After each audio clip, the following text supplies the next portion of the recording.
Hello, everyone. Thank you very much for setting this up, Daniel. These are the kinds of forums that are really exciting and give us an opportunity to share what our passions are and what we do. Just going back to the abstract that was read, we start by talking about what the elephant looks like, and this is folklore that has been shared over in different cultures, where in some of the stories it's told as a blind man or blind person trying to describe an elephant, and they touch only one side of the elephant because the elephant is so big, and some say it has the elephant has a big belly. No, the elephant has a long nose. The elephant is a long nose. The elephant is made of tusks only because they're touching only one part of this magnificent animal. But the truth of the matter is that the truth lies somewhere in between everyone's opinion, or the truth could be a mixture of everybody's opinion, or a negotiation of everyone's opinions. And that's the view that inspires me on what classical music is. So from that abstract, I use the story of the elephant so that it inspires us to look at classical music not in one way or in one correct way or in one way that is more important than the other, but see classical music in as many perspectives as possible. Sometimes they say that wisdom is when you see things in more than one way. The wiser you are, the more ways you can see things. That's what we're trying to do here by me throwing in one perspective of just one simple Kenyan composer's view of what all classical music is. And if we throw this into the mix, including all the rest of the versions of what classical music should be, what it isn't, what it is, if we throw my little version in there, maybe we will get wiser by seeing another side of this big creature. So I am not sure whether I am the ant that is underneath the elephant, that is seeing the elephant the same as a sky, to say this. I don't know whether I'm the bird. I think egrets are the birds that sit on top of elephants and buffaloes, if I'm not wrong, that sees the elephant as a moving landmass. Or maybe I'm the creature that sees it from the front and says an elephant is only a big head with flapping ears and a long nose. Or I might be the one at the back that sees an elephant only as a very big bottom with a tail that is too small for that size of bottom. I do not know which one I am. But let's hope that by the end of this session, we'll have a perspective that we can throw into the mix and get as excited as I get when we're talking about African music in the classical perspective. To start, I think, given that we're talking about music, let us listen to some music. We'll listen to about 3 minutes of a brass fanfare that I wrote in the 2000s. We listen to that, and that will open up our perspectives, my discussion. So I'll just share the screen and hopefully you'll be able to hear and see what the music is. So this is a piece of music called Pumbumbum Peh.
That was, I hope you could hear that.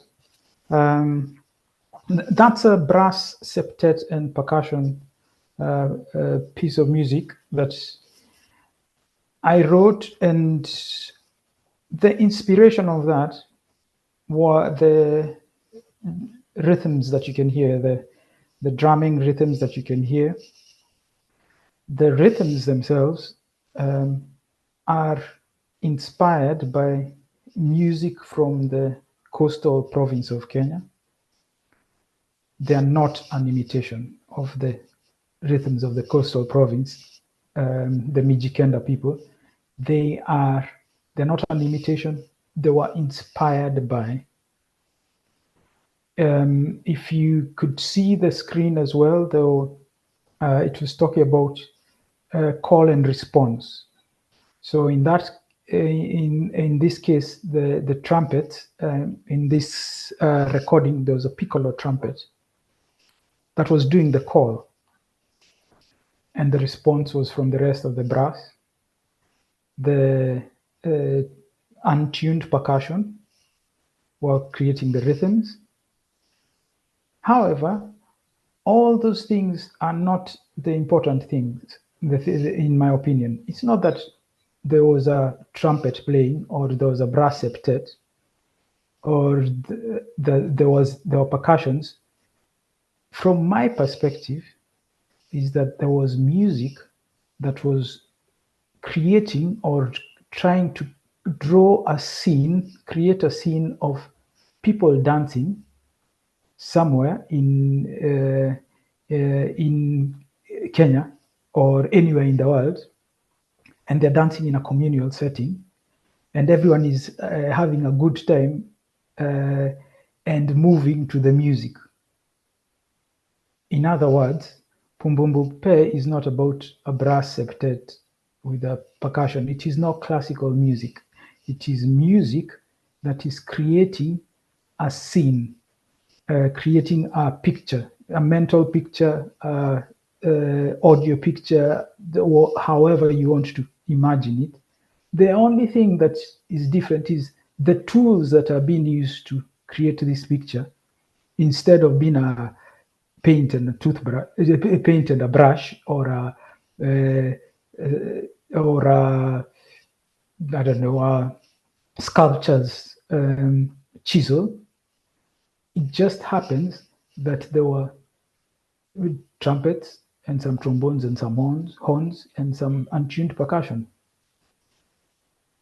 The reason I play that is I think it's a short enough piece to start talking about my perspective of what classical music is from a Kenyan composer. It's the word classical is just being used as a tool of expression, and it's a tool of expression. I could use a paintbrush. I could use anything else, but in this case, it's just that we use tools that are ordinarily seen in classical music. I do not know whether there's some of you who have heard that music before. It could be useful just by a show of hands, without, this is not for asking questions, it's just a show of hands. Anyone who's familiar with that specific piece of music, just put your hands up, and then so I'm doing it like a teacher, in teacher's style, just to know that you're out there and you've been able to hear it. So if you could just pop your hands up with your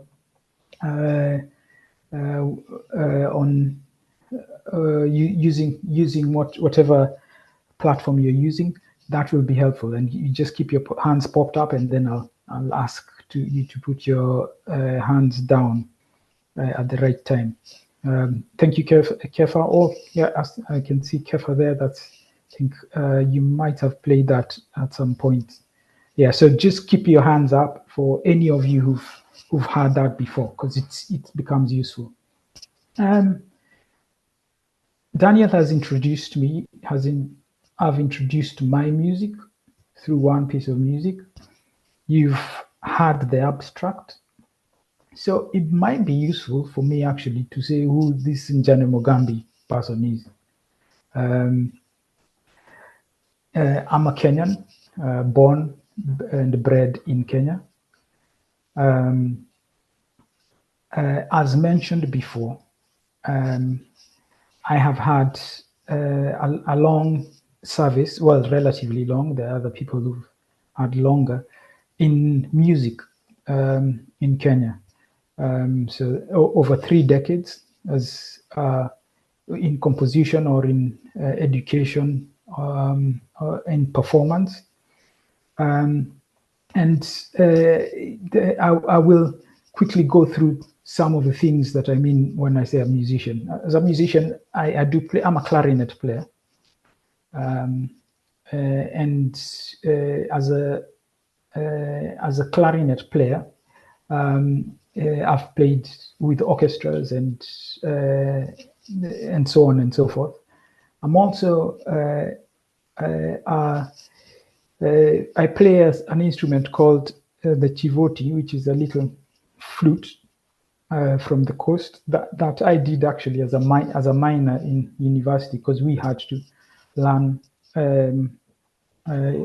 traditional instruments, which is great, which is a fantastic way of learning. I'm also an educator, so I've worked with children in primary school age, secondary school age, and also taught in the university. My academic interests have been and still are in music and culture. So whether ethnomusicology or urban ethnomusicology or popular culture and music.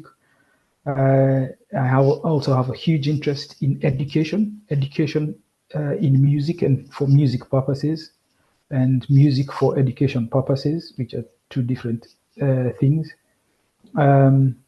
As a performer, I have done, as I said, orchestral music, but also in pop bands and experimental bands. I led an experimental band for several years that explored music, traditional music, merging it with pop music. I did research and wrote research on popular culture and music in Kenya. But I've also conducted orchestras and many groups. I'll also talk about what I mean by being an eclectic musician. The reason I'm talking about all these things is because they'll come into play when we carry on making the discussions. By an eclectic musician, what I mean is classical music is not my only interest. I listen to and play a lot of different versions of music. I've talked about the traditional music, which I love. I've talked about the classical music, but I'm also interested in jazz. I'm interested in pop music. I'm interested in world music. I'm interested in ethnic music, ethnic and cultural music from all over the world, and I listen to all those different types of music. I wouldn't say in equal measure, but with equal interest. I always want to hear something I've not heard before. The other side of me as a person, Njane Mugambi, is as a composer, which is where I am. This is my capacity today. As a composer, what I would say I'm most known for is the orchestral writing, ensemble writing, choral writing. And I've had the opportunities and the privilege to have a lot of my work played and played regularly, especially in Kenya and East Africa. And that's a privilege that I do not take for granted. It is also an important place to be as a composer, because it also becomes a voice. I am not the first generation of classical composers. My lecturers, at least two of them, Professor Ochieng and Timothy Njora, especially, had classical pieces of music composed and played. I probably, and Professor Zaki as well, who also taught me. I'm of the next generation and have had the opportunity to have a lot of music, a lot more music played. And that is because the spaces have opened up. And there is still another generation behind, some of who I can see here, who are now following in the new spaces opened. So that's the context with which I am in here as a composer. I'll also talk about my background. I grew up in Nairobi, but there was no Nairobi, so to speak, because Nairobi is a city. You grew up in Nairobi, but your real home was up country, wherever your parents came from. So in the holidays, that's where you spent your time. When you're in Nairobi, you spent your time in Nairobi, but you always said, we are going home. Home is up country. So up country was my dad's place and my mom's place, which was in and around the mountain. But growing up in Nairobi as well meant that it was an intercultural, cross-cultural space. I also went to good schools by the virtue of being the opportunities that I got, and that's where my music exposure came from. From my secondary school, which spent time and money to develop the individual as much as possible. And it was a special secondary school because it gave opportunities to people who would not have had those opportunities. So that's me as a person. I go back to the abstract now. We've listened to the piece of music, and in the abstract, the three questions that are raised. One of them, how is my version of classical music, how can it be validated by my Kenya-centric experience? So it's very individualistic look. But remember, the whole point is I'm just trying to say how the elephant looks from where I am. The second question is, how can I make the case that my view of classical music is as valuable as all the other views? Not more important, I said as valuable as. And the third one is, how can I present this argument in a way that is clear and enriches the understanding of classical music for everyone else? Going to the first one, first question, how can my Kenya-centric view, how is it validated? How can I validate my Kenya-centric experience of classical music? When we talk about the best way for me to say that classical music does have a Kenyan view, or I have learned that it has a Kenyan view through my experience as a composer, was an experience that a story I've told many times, which is in the early 2000s, someone had an idea of making a classical music concert that is free, open to the public, and in the center of Nairobi City.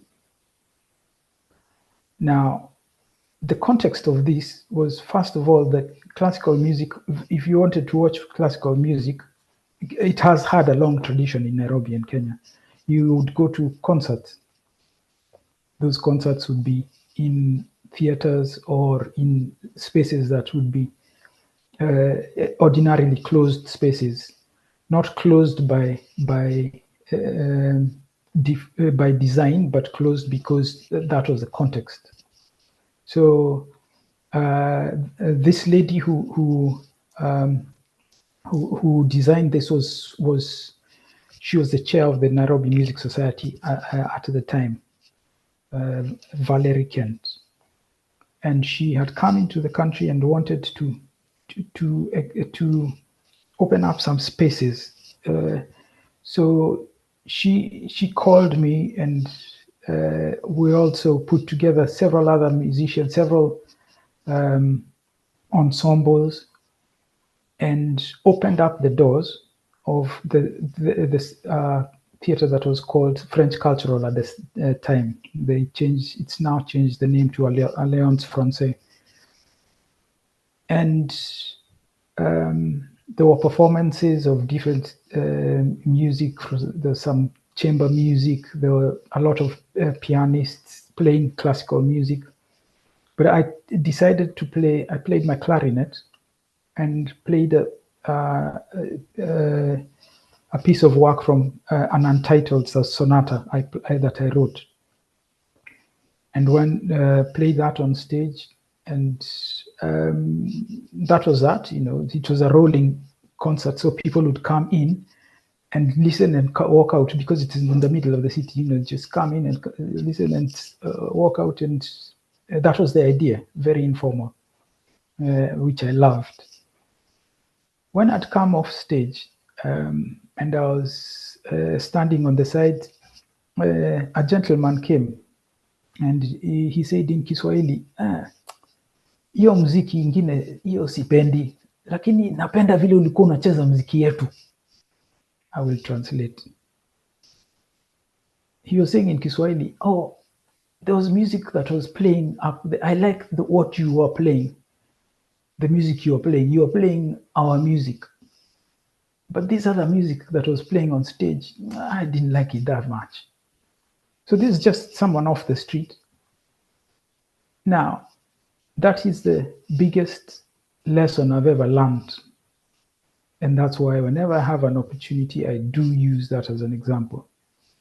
Because that man taught me something that I did not know, which is music is what you hear and what you experience. It is not what you play. I was playing a clarinet. That guy, I can assure you, had no clue what instrument I was playing, because I did ask him. He was not interested. His classical music, I don't know, violins. No. He just knew, all he knew was the stuff I was playing up there was stuff that he identified with. I was playing a piece of music written that I composed that is not imitating folk music. It is a through composed piece of music. I don't have a recording of it, but it is just a through composed music. All that it has is inspired by rhythms from where I was, from how I grew up, and played on a clarinet and with a pianist. So what is it that made him say, that music I identify with, the other I don't? If I could give that answer, if there was a one-liner, I would say, oh yeah, this is the reason he said that. Then this whole conversation we are having would have taken 1 minute, because I'd have given you that one-liner. That's an answer to it. But the answer is, I do not know. I don't know what he saw in the music that made him identify with it as being a Kenyan, or of the street, or of Nairobi, or whatever it is that he saw. But the thing that I do know is that he made the link, irrespective of not being a classical music connoisseur, if that's the correct English, not knowing the instrument that was playing, the clarinet. The piano probably he knew, but he did make that link. And that link, that man who spoke at that point validated what my job as a composer should be or could be, which is just write something that is real. Just keep it real. Keep it simple, keep it real. If someone connects with it and has an identity that it connects with, then maybe we are talking. Now we are talking. And that's that first question. How do I validate my Kenya-centric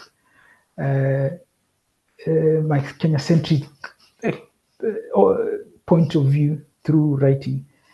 The answer is I cannot, but there is feedback that has helped do things like those. And I encourage as many of us who have the privilege to have our music played or to perform music to probably do things like those. If you have an open door policy and everyone is in and out, then you will hear, what people have to say. You will know whether people like it or not, but it does not matter whether they like it or not, but you will know. You will know whether they identify with it. Identifying and liking are two different things. But if they identify with it, then you're talking about a point of view that is useful for you as a creator. The second question from the abstract was, how can I make the case that my view personally, which remember I am talking from a personal point of view of how this elephant looks. How can I make the case that my view is as valuable as other views of classical music? Now that's an interesting one for me from a academic perspective, and I'll explain why. If someone has a view of classical music, that classical music should be like this, should look like this. Maybe Mozart is the epitome of what the classical sound should be like. I am not saying he is. I'm just using as an example. Or someone else thinks no, it is John Cage, or it is Handel, or it is whoever it is. How can I make the case that my music as a composer, Kenyan composer, African composer, or whatever identity is given to me, how can I make the case that my view is as valuable as anyone else's view in classical music? For that, I think it is to redefine what value is. I'll repeat that. To make the case that my music as a Kenyan composer is valuable for the classical music setting is to redefine what we put as a value to the music.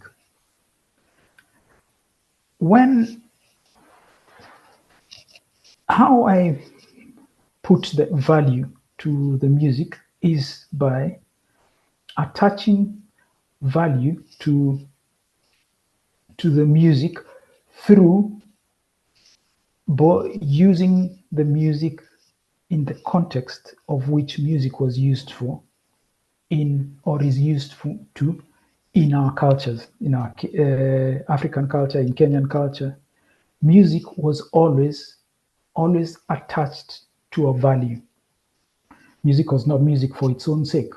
It was music that had meaning within a context. So music is not music. It wasn't sounds in a vacuum. It wasn't sounds for the sake of sounds. It was sounds that had a purpose.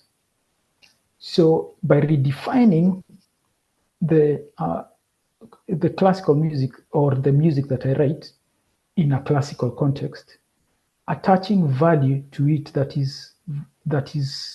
has an attachment to the society, then that way my music becomes valuable, or our music becomes valuable just by that. And I'll give examples. So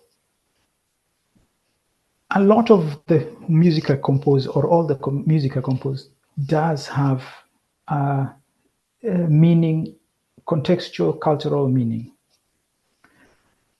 I'll use the example of a piece of music called the Maisha Suite. It's an oboe suite in 4 movements. And it's an oboe suite in 4 movements for oboe and piano, because the 4 movements come from Maisha, means life, life cycle. So it's Maisha suite, it's a life cycle suite. First movement is called Michezo. Michezo is games, children's games. its job is, that first movement is life of a child. So it's playful. It's depicting life of a child. So it's music on its own, but it's depicting childhood. The second one is called Makimbizi, which is a play with words. Kimbia is running, someone running with energy. Youth, that's what the second movement is about, youth. Third one is called Utuzima, grown-upness, if there's a word, or maturity. In other words, later life. And the fourth one is Obolezo, which is a play of words. Ombolezo is to mourn. That means to the end of life, to death. But I use the word Obolezo because it's from obo, so it's a play with words. In that context, I've used an instrument, classical music instrument, oboe, being accompanied by a piano, playing notes of music, sound, but that sound has been put into a context that makes sense within my upbringing, our culture, in that it's the first movement is not allegro because of it's allegro. The first movement is the first movement because it's the child. Second movement is young adulthood. Third movement is maturity. Fourth movement is obolezo. And the speeds of those movements are dictated not by the sonata form, but by form of the life cycle. So that's an example of how I can say we can put value on our classical music, our version of, or my version of classical music, to say it is as valuable as this other, but I've redefined what the value is by saying I am measuring it to these standards. These are the standards that I'm using to measure. So that's the case of how one of the ways I put value, redefine value, to show that our music or my music or the music made in the context that I come from, classical music, is as valuable as any other. There's a second way that I want to highlight as well, which is another way of showing, of creating value, or showing how valuable our music is. And that is by putting it in context for teaching. So remember, the question was, how can I make the case that my music or the classical music created in our context, in the Kenyan context or in the African context, is as valuable as any other music? The first example I used is by redefining the value and use the life cycle as an example. The second one is music, putting music as a teaching tool. So if music becomes a teaching tool in whatever context, teaching is valuable. So if we can teach through, I go back to the Mozart example, if we can teach through Bach chorals, if we can teach through, we can teach through the music that is written by us, by using the our music as a teaching tool, and or writing it for teaching. We attach a value to it that is extra musical, and hence our classical music becomes a very important way of teaching technique or classical music elements. Just by, as simple as that, just by using it for teaching.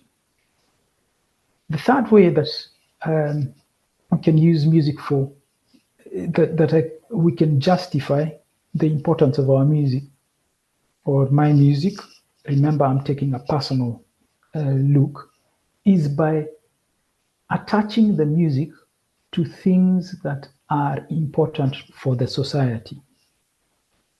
For instance, right now we're talking about environmental change and the likes. By writing music that will be talking about environmental issues or any, or there are many other issues that transcend cultures. If we write music that addresses those things, then the music on its own takes value. It immediately becomes valuable.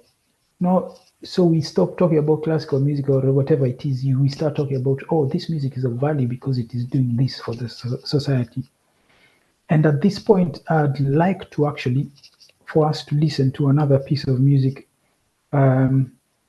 which would be, it's a nice point at which to have a break from you listening to me talking. And I'll play a piece of music called Hifadhi, which has been played quite a lot around the world.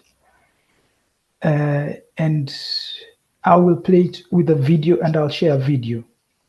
And the reason I'll share the video with that goes with the audio is because this piece of music was written for environmental consciousness.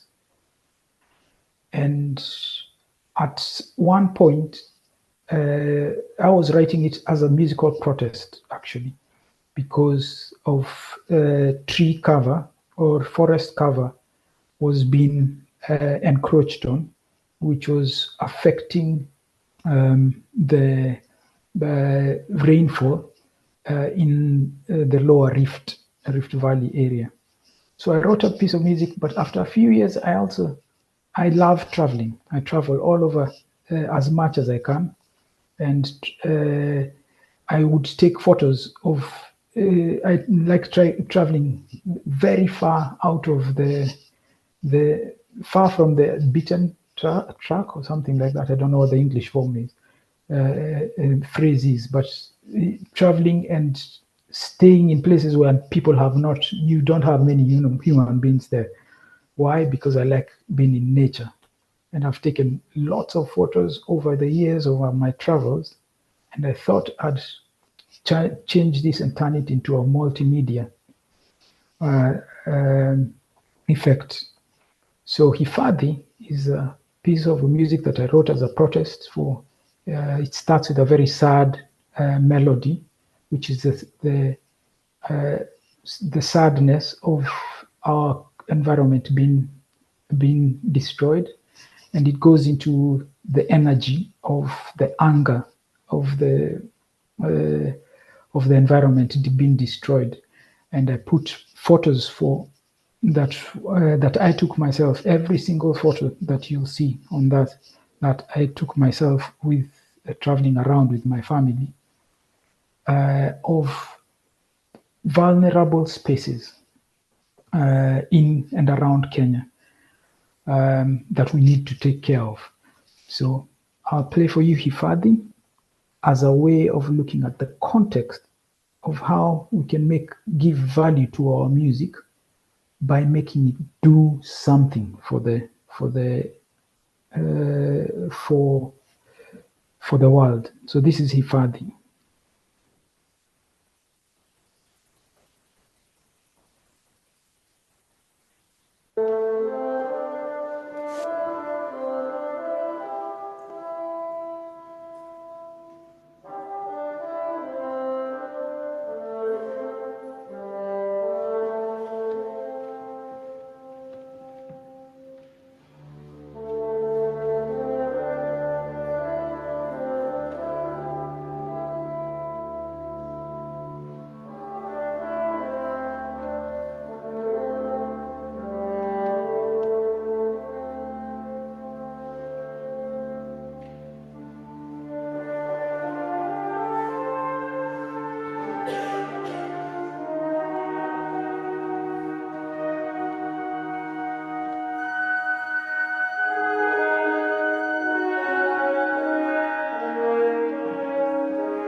So that was a piece of music called Hifadhi. And as I said, the music starts with the sadness of, it's all about environmental consciousness. The music was written for a purpose, and the purpose was environmental issues. Some of the pictures that you saw there, I'll point out some that might mean something to some of you. You saw there's a tree that had multiple colors, that the sap comes out with bright multiple colors.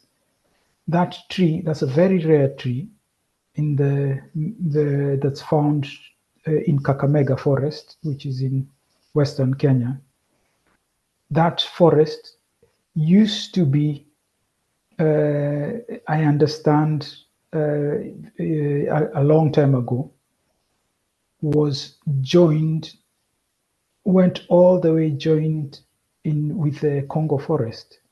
This is in Western Kenya. Now there is no forest between, there are just patches of forest from all the way from Kakamega. Then there's no forest anymore until you get to Mount Elgon, and then even that is going then into Uganda.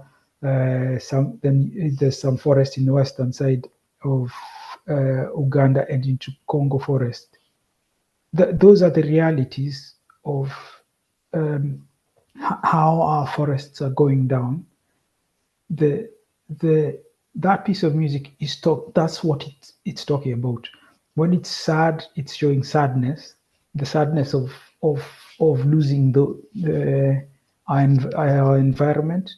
When it got very energetic, that's the anger of the environment towards us. And the environment shows its anger towards us through drought. So there's a picture there of the Ewasonyiro River with antelopes inside. At the inside, that river should be a fool. It's a huge river, but it was dry at the point at which I was taking that. On the other hand, I also had photos of flooded rivers due to changing global conditions, and those are that was, I can't remember what the name of the river is, but it's up in the mountains in Kenya, near Mount Kenya. So by linking the issues that have something to do with us as human beings to our music, then we are putting value. I can say my music, again, my own perspective, my music is as valuable as, again, Mozart. I'm not quoting myself to Mozart again, I'm just saying, it is one way of saying it is as valuable as that other or this other, because it is talking about issues that are real to us today.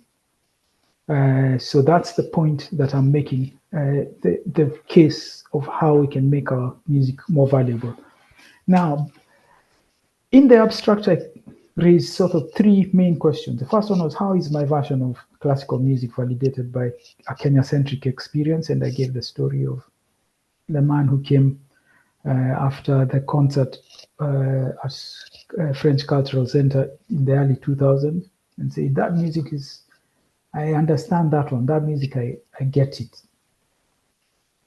Then I said, how can I make the case that my music or our music is as valuable as other classical music? And I said, that is by redefining what we mean by value.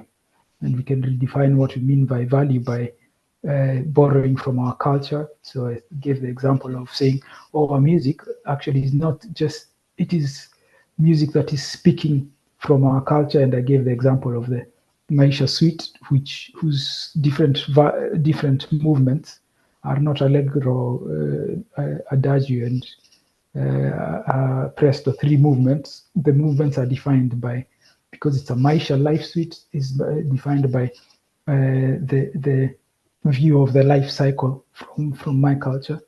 I talked about putting music to value, if we use it for teaching purposes or for as examples of how we can teach. And then finally, just now I talked about music, using music for and to represent humanistic causes like environmental change or whatever the causes are at the time. That makes the music valuable just by that. Forget about the notes. The third of the questions that I asked was, how can I present this argument that about the Kenyan classical music or the Kenya-centric view? How can I present this argument in a way that is clear and enriches the understanding of classical music to others or in general?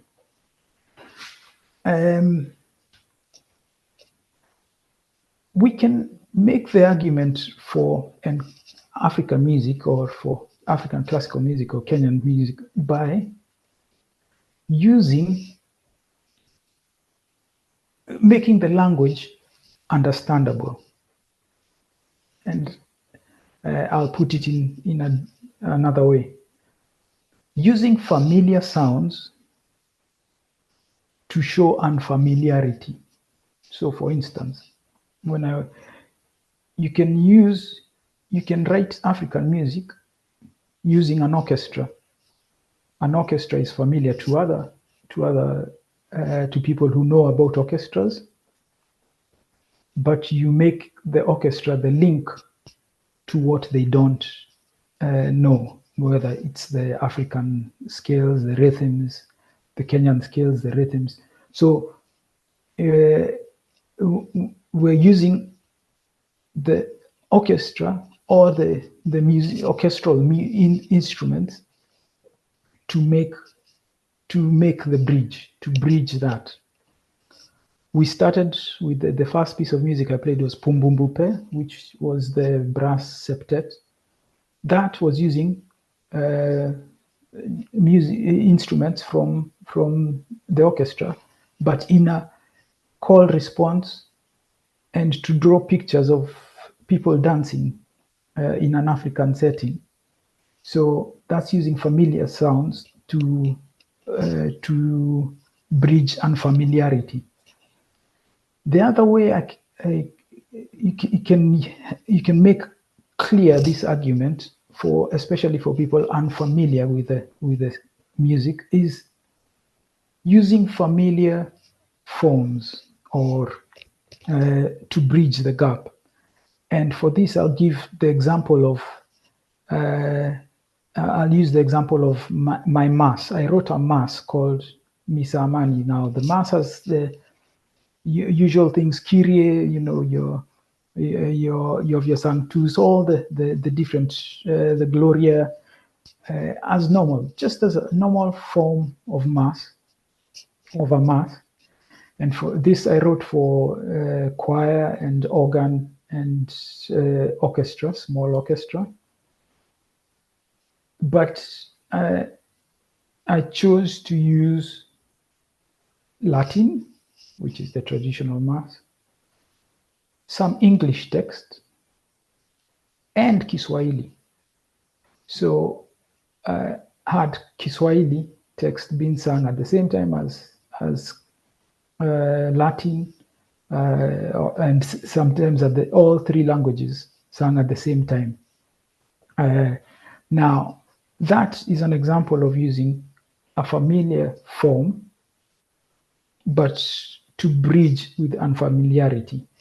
Now, there is an example I can use, which is a short, very short interlude before the Sanctus, which I did the gospel acclamation just before the Sanctus. And I will play a bit of that. I will not play just a short bit of that. And for this, I will also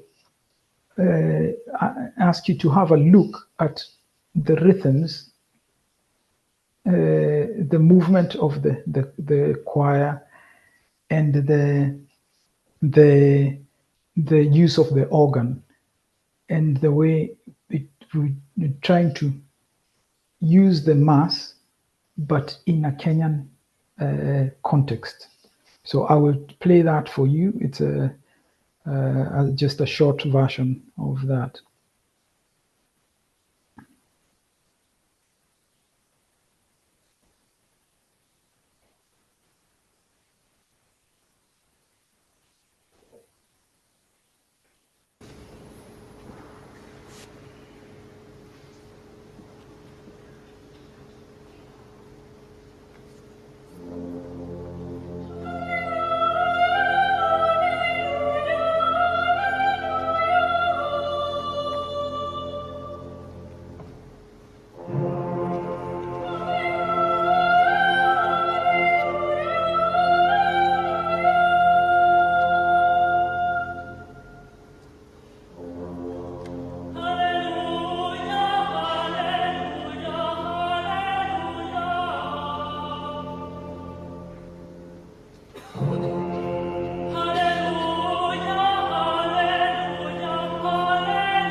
So that's one of the movements from the mass, from my mass Misa Amani, conducted by my good friend Levi Wataka, and that was members of the Nairobi Orchestra with the Nairobi Music Society, and I believe that was in its premiere in 2018.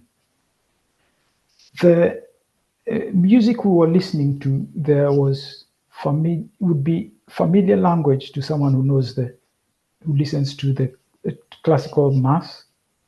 It would be familiar language to someone who understands Kiswahili. It would be familiar language to someone who lives in a multi-rhythmic society where the rhythms are at the end. They're simple rhythms in the Kenyan context, but could be seen as complex rhythms in the traditional Western classical setting.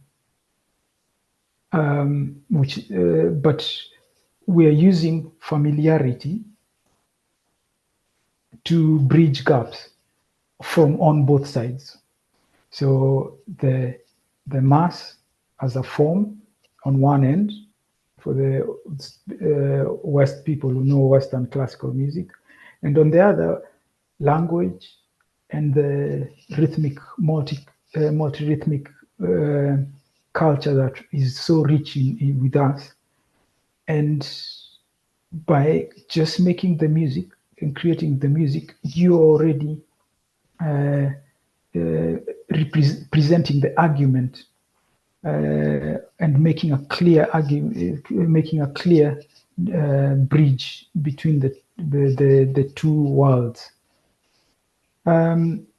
So those are the ways, those are my views on how this elephant that is called cultural classical music looks like.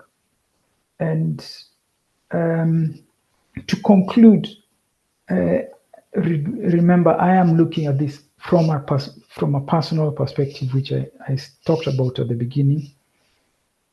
It is my view. It does not mean it's unimportant or it's more important than anyone else's, but it is my view. This is how I'm seeing this elephant. We do have a responsibility. There are composers here, and they're budding composers. They're composers who've been in the business for a long time, and there are many others to come. In conclusion, my opinion is that I see a responsibility that we do have in as composers of classical music, for lack of another word, African classical music or Kenyan classical music, or people who are working in the classical music space from our perspective, from our background, and that is to carry ourselves as composers with the dignity that allows our views to be heard and to do the job, just write the music. We represent our backgrounds, our cultural background, the countries we come from. We represent the past, but we present it to the future through that classical music. We need to champion mankind causes, whether it is environmental causes, environmental issues, whatever the issues of the day are, by using our music to champion those causes. It means we are putting value to that music, so that it's not just notes. It is music that has a meaning to mankind. We also need to intentionally use it for education, for education, and use it to educate. Things like this, forums like this, are also extremely useful because they broaden the networks, so that all these perspectives of this thing we're calling classical music is understood by more people, and we understand other people's perspectives as well, so that when we draw the picture of the elephant, it becomes more accurate as we add other perspectives. And then finally, to just keep it real, just if we are composers, just write. Yeah, we just write and make our music, and it's as simple as that. So those are my perspectives, and I will stop now. I do not have more to talk about. If Daniel is in there, I think he was. Yeah. Thank you so much, Njane. If people have questions, this is like a perfect time to ask questions. So I just want to put this in the chat really briefly. If people are able to follow us and fill out the feedback form, please do that. But Njane, you're free to ask questions on participants, and when you feel like the questions are done, you can just end the meeting whenever you want, and I'll follow up via email. But yeah, please, if you do have questions, this is your time to ask. And again, you have host access, so you can end the meeting whenever you would like. Thank you, Daniel, for putting this together. And as I said, these networks are the ones that are really useful. So thank you, and thumbs up, and keep working. Yeah, no problem. Thank you so much. And again, please feel free to ask questions in the chat. I'll be stepping away for another meeting, but again, you can end the meeting whenever you would like. Okay. Thank you, Anderson, for your comment, for sharing. Eric asks, how can composers collaborate?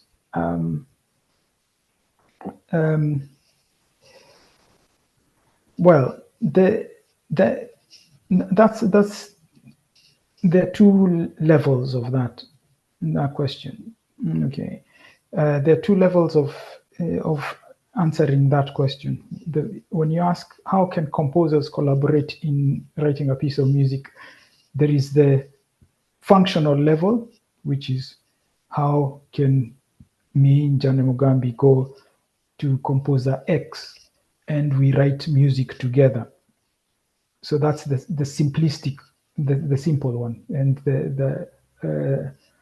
that is a matter of logistics and teamwork and working with people who you can work with, who you get along with, or even if you don't get along with the people you can work with physically. That's a question of logistics.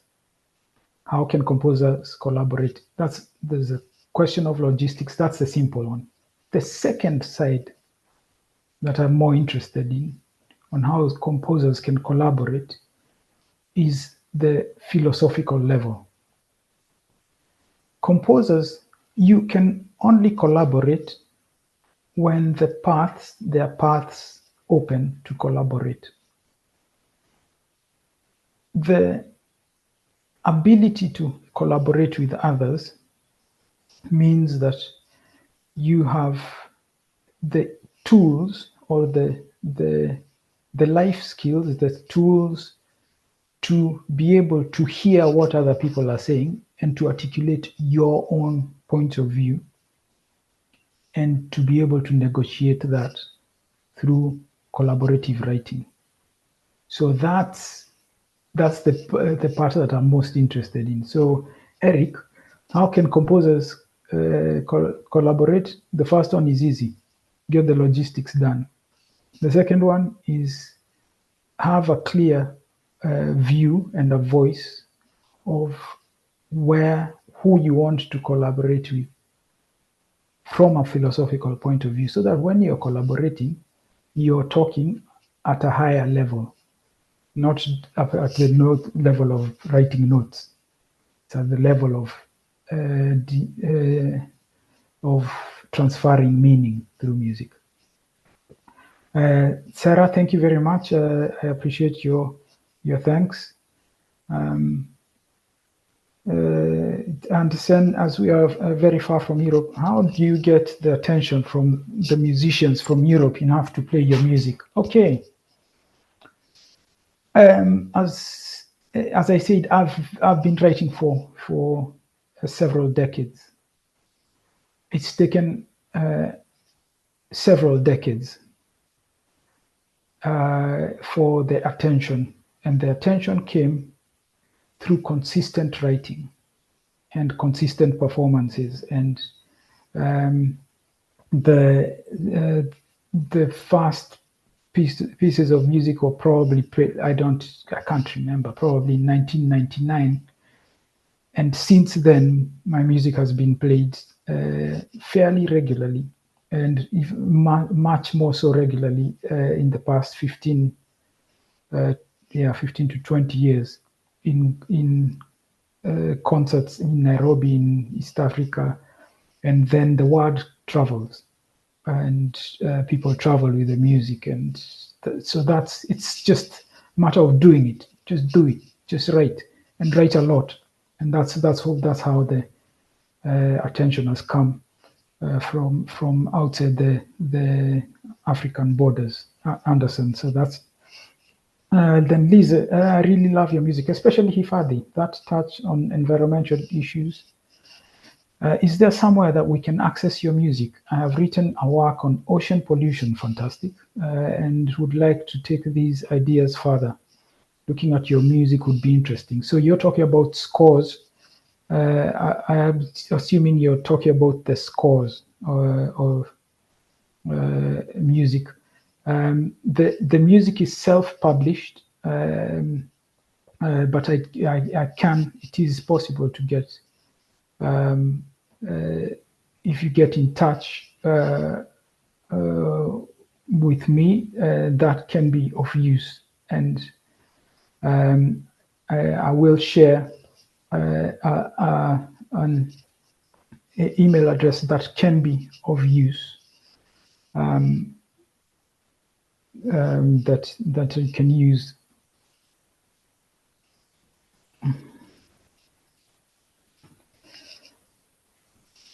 So this is something that is checked not too regularly, but it's a one way of starting a conversation. So, and then Liz, I think that Liz is the correct way of saying it. I love the idea that you've written on ocean pollution. That's great. Okay, thank you for all the questions that have been asked. I think I have. Thank you, Shaka. Shaka Marco has written in there. Thanks for the presentation. I have played a lot of your music, and in fact, Shaka was the horn player in the mass, the video of the mass there. And we've had many discussions, and I talked about the new generation, the next generation of composers. Shaka here is one of them, and representing that generation extremely well. And thank you for your comment, and a lot of respect to you and all the work that you do. Taking what we've done before you to the next level. That's how it is. That's how it goes. As I always say, just keep it simple. Let's do what we do. So thank you, Shaka. I'll give maybe a minute or two for any other questions, and then if there are no more questions, I will end the meeting and say thank you so much to everyone who was here, and do spread the word. Do spread the word of the good work that is being done out here with music in Africa. And we should be able to make our voice heard, and do keep the channels open by creating forums like this for as many as possible, because that's the way to go. So thank you very much. Thank you, Sarah. Thank you, Anderson, again.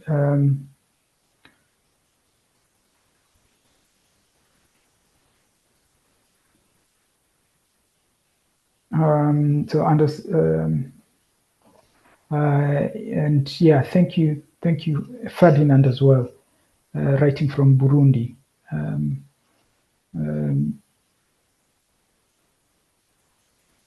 Okay. So Ferdinand talks about being in a lonely world, because out in Burundi, how can you get connected? The first place I would say, these forums are like this. Daniel and the work that he has set up, this is already a big connecting point. This is a big. This is the way to get connected.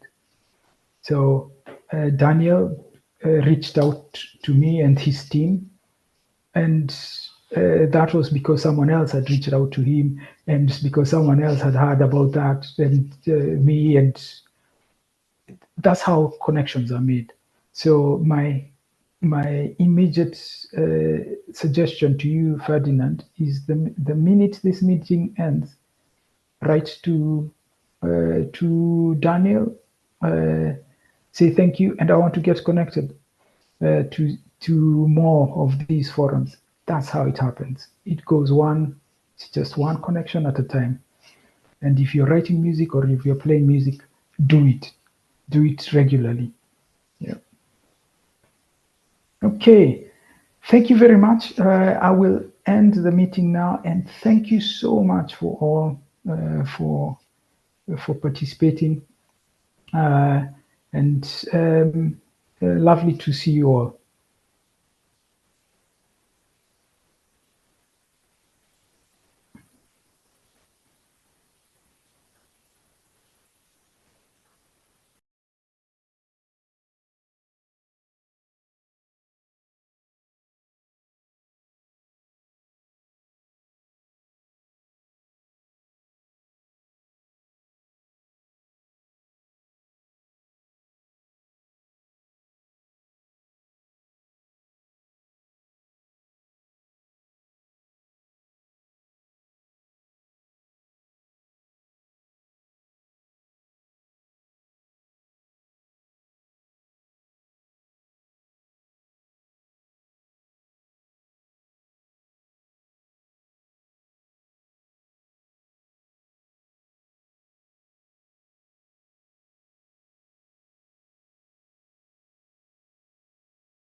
Oh, guys, did the class just end? Yes, it did. Okay, thank you.